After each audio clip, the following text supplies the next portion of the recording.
Orang bodoh itu menghina hikmat Tuhan. Kenapa? Karena orang bodoh itu tidak mau tahu dengan perkataan Tuhan. Orang bodoh itu bebal. Dia tahu tetapi tidak mau tahu.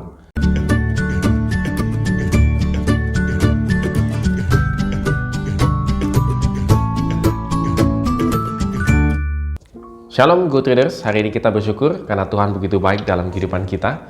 Dan kita akan kembali merenungkan firman Tuhan. Dan kita bersyukur kita masuk ke dalam satu kitab yang sangat baik, yaitu kitab Amsal.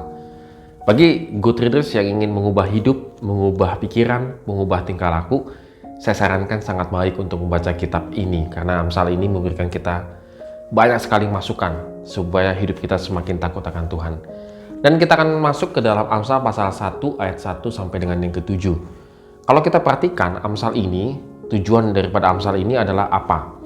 Ternyata ayat 2, 3, dan 4 itu menjelaskan bagaimana kita masuk ke dalam satu proses didikan Tuhan untuk menghasilkan kepandaian, dan dari kepandaian itu menghasilkan kecerdasan, sehingga kita bisa mengalami banyak pengetahuan dari Tuhan.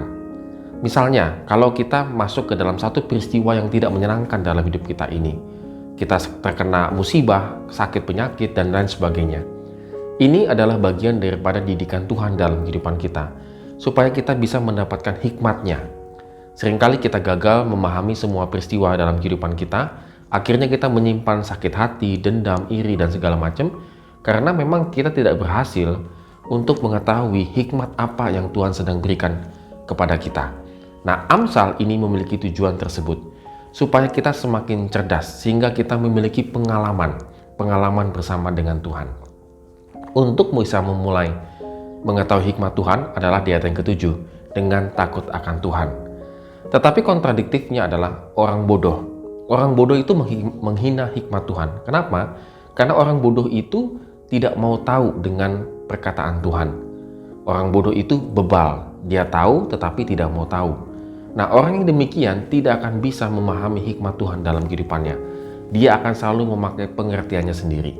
Dan yang kedua, orang bodoh ini adalah orang yang tidak mau masuk ke dalam satu proses didikan oleh Tuhan.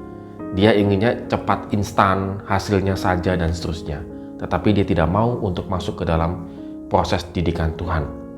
Good Readers, pada hari ini kita belajar kembali ya, bagaimana hidup kita itu sebenarnya sedang dididik oleh Tuhan, supaya kita semakin mengetahui hikmat daripada Tuhan. Kalau sudah kita mendapatkan harta itu ya, maka kita akan bisa berbahagia.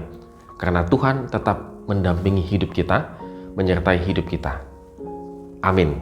Kiranya Tuhan memberkati kehidupan kita hari ini.